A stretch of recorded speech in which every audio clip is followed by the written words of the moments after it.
speech like ever in front of all these beautiful people. So I don't know how to use the clicker, so I just got, I got schooled on how to use a clicker. But anyways, she said, my name is Clarissa Nash. She has her shoes off, by the way, and I'm jealous because these shoes hurt. So I'm gonna take them off. Take it off. Oh my gosh. Do it. I'm recording this, and my mom is gonna be like, what is wrong with you? Do it. Love you, Mom. Heck yeah. Okay, this is eating into my time. Yes. Get real up in this piece. So what we heard, like authenticity, be authentic, right? So I'm being authentic.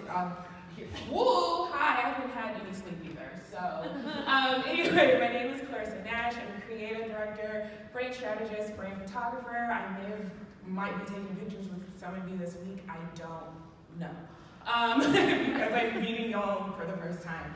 I started 512 Studio kind of as Senior Nicole Photo Design. My name is Clarissa Nicole. And yes, to get it out the way, I've heard of Clarissa Explains It All. I don't have a brother named Ferguson. Like, everyone's asking, has anyone asked you about Clarissa Explains It All? I'm like, no. This is the first time. I'm almost 33. First time. Never heard of that. Tell me more. So, anyway, I am running into the chair. Hi, y'all. I'm awkward as well. And this is what happens when you have anxiety. Your little awkwardness kind of comes into play, and then you have caffeine and you're not supposed to. And I wanted to segue into that because as a creative person, you already kind of suffer from imposter syndrome, right? I know how hard I work at getting my stuff together and studying and making sure I'm up on the latest trends. But then I'm on social media and I'm like looking at other people, and a lot of you are a lot of you, some of you aren't creative, no. A lot of you are so creative, and everyone's so creative in their own way and their passion, and then I might look at your stuff and go, oh crap, I don't need to be doing this. Like, why am I doing this? I'm terrible, this sucks. And I'm also going to just stop and pause. I am not a therapist. I don't have a PhD in anything. My mom does though, and she's all smart and drunk. I'm not, I'm fine, but don't come to me asking about like therapy questions, because I would get sued and I would just be like, tap into the universe and follow your heart. So, anyway, we're gonna go on. But my main thing is no one has it together. And that's a huge thing that I had to learn like over the last 3 years when I started to go to therapy. No one has it together. Our social medias are curated with flowers and the beautiful bright colors of Palm Springs and everything else, but really like we might feel like we're dying inside, or just that things suck, or we're going through a terrible time. Like no one has it, and that's okay, because that's what happens with life. And here's proof that no one has it together. There are approximately 1 in 5 adults who deal with some kind of mental illness. These are facts that have sources, by the way, I'm not making this up. So about 43.8 million people are walking this earth with some type of mental illness. And like a lot of us are dealing with it as creatives, which again has its own thing in our head, right? Like, because we're our own worst critic, but then when you add the mental health part to it, it creates kind of somewhat of a cluster. This is being recorded, so I'm not going to say that word. So, how many thoughts are going through our head? A lot. We have so many, but 60,000 thoughts going through our head, and 95% of them are about the same thing. What is one thing that you guys think about, like, on the daily? Anybody? Money. Yeah. Dinner. Dinner? Me too, because I only had some guacamole and some chips today. Like, I'm hungry. So I get it. Money, food, you think it's just normal routine stuff. For me, I think about, am I going to be able to continue my Vanderpump Rules marathon, but whatever. But we have the same thoughts going day in and day out. Now think about it. You wake up in the morning and your thoughts are, oh God, I gotta get out of bed. I guess I'll do this, but it's not gonna matter. And sometimes that happens. And for me, not only do I have the lovely gift of anxiety, I have the lovely gift of depression. So sometimes if I'm not taking care of, y'all, and I say this as a joke, I don't want anyone to be sad. Like, not a joke. Depression isn't a joke, but I don't want anyone to be sad, okay?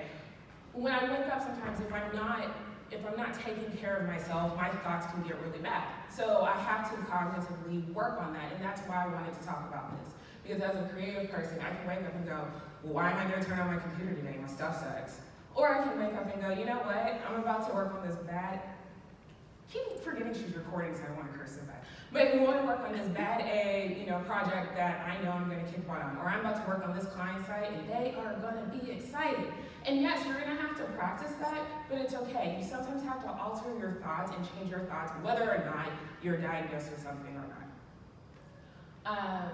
Now, I want you guys to do something. Is anyone in here from Texas? I live in Houston. Houston, oh, because y'all all know about traffic, right? Yeah. So think about the busiest. So I live in Dallas, and we have one highway, 635, that has been in construction since maybe the birth of Christ. Like, all they do, they don't do anything. They just move the cones. Like, they're not repairing anything, but they added a toll, and I'm like, how dare you? What am I paying for? But anyway, so some of you from Houston, so I understand the Houston traffic as well. But I want you to imagine being naked on the busiest highway. Like, I'm so serious, on the busiest highway. And you're like, you know what? I'm not gonna wear clothes anymore. I'm gonna just go outside, and I'm gonna walk naked. Like, for real, I want you to do that. Don't worry about, like, your body image. Don't worry about not being this. You're confident as F, and you're about to walk out on the busiest highway going the opposite direction, so all the cars are gonna see you. Now, be for real. And imagine being the person in traffic, and you see this person, and they're blocking it, and you're in standstill, so you're not going anywhere, right? And you're annoyed. And you're like, why is this person, if they don't get in the car, put some clothes on, don't nobody care about you, like, you know all the negative feelings, right? Like, oh girl, what is she doing? Just go away, right? Sometimes when people don't accept you, it's a vulnerability that you have, and we're all vulnerable human beings. And sometimes when you feel that rejection, you start to build those patterns of, oh, well, if nobody cares, why should I care? And when you want to reach out to someone, you're like, well, they're going to say no anyway, so what's the point? Why am I doing this? And then it goes on and on and on. It goes from why am I doing this to I shouldn't do this. I'm not going to do this. Everything is worthless. And it goes from your work to like your personal life. Then if that person doesn't care, my friends don't care. If my friends don't care, my mom doesn't care, or my dad doesn't care. And you have to stop thinking that way because it starts to make your world crumble. And then you start thinking, okay, well, everybody else is telling me I should go back and do what I need to do, or to do it this way and be this way. So I'm gonna march and be like everybody else, right? Let's make it a little bit lighter. If you're selling courses or you're doing something creative, everybody's telling you you have to sell e-courses and you have to do this and you have to do that. And you're not enjoying it. I don't enjoy doing certain stuff. I don't want to promote certain platforms, but somebody else says I should, so I'm going to. Look, it's BS. All that stuff, all that negative talk, all that, oh, I can't do this, oh, I'm terrible at that, or I should do this to be like this person even though it's not like me, or it's not like my brand. It's BS. Stop it. Stop the negative thoughts, because you are, I hate this term, but I'm just going to say it because it's ultimate, you are a badass, right? Like, it's BS, all that negative talk that you're feeding yourself. And it's all that noise, again, I'm not going to keep repeating myself, but it's the noise that you're feeding into yourself. And you have to stop it. You have to make a conscious effort to stop. So what do you do? What do you do when you're scrolling on social media? How do you change your thought patterns? Like I said before in my example of social media, I started to mute and unfollow people that I was being envious of. We've heard this more than once, but it's so important to do that. There is a blogger that I loved, and I felt like her life was everything. And I got to a point that I was like, I'm beating myself up. So I unfollowed her. It kind of hurt my feelings, but like she didn't know. So you need to mute and unfollow anyone that makes you feel inferior on the social spaces, because well, that's just maybe 1% of their life. Now, what brings you joy?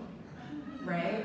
I love her, by the way. I did a podcast about this some time ago, and I actually went through this kind of shift in my business, where as a creative person, when I started at the heart of the recession. So if anyone needed a job or something done design-wise, I was like, okay, I can do it. And then I started incorporating it, but I started to not like it. And then I didn't like my business. And I'm like, what the heck am I doing? So I started to list things out. I was like, okay, I don't want to do this in my business anymore, or I'm going to outsource this, or I'm going to just get rid of that, or I'm going to try to find another approach. And doing that, it's let me fall back in love with my business again. Create just to create. How many of you have kids? Young kids? Oh, I'm like, y'all were like, yay! No. But you guys remember when your kids were young, and you would tell them, hey, color me a picture. And they're like, okay, and so they didn't color anything. It wasn't anything going into MoMA or anything, or the Med. But they were so proud of that picture, whatever it was, and they wanted to bring it to you, and then they wanted to show you. My friend's daughter does it. She like will color me something, and I'm like, oh baby, that's cute. I don't know what it is. And I'm like, it's an elephant. I'm like, no, it don't look like anything that's on the arm. But okay, yeah, it's cute. But she was so proud of it, she didn't care. And that's the thing with kids, they don't care. And when you start to create just to create, then it doesn't have to be for monetizing. As creatives, we want to monetize every single thing because we need multiple streams of income, which yes, true, but sometimes you just need to paint by numbers to paint by numbers. It doesn't have to look good, it doesn't have to look perfect, you don't have to frame it or sell it or post it on Instagram, unless you want to, but do all these things because you want to. And once you start to do that, and once you start to create, I'm repeating myself a bajillion times, but once you start creating just to create, you start to find the creativity and fall in love with your business all over again.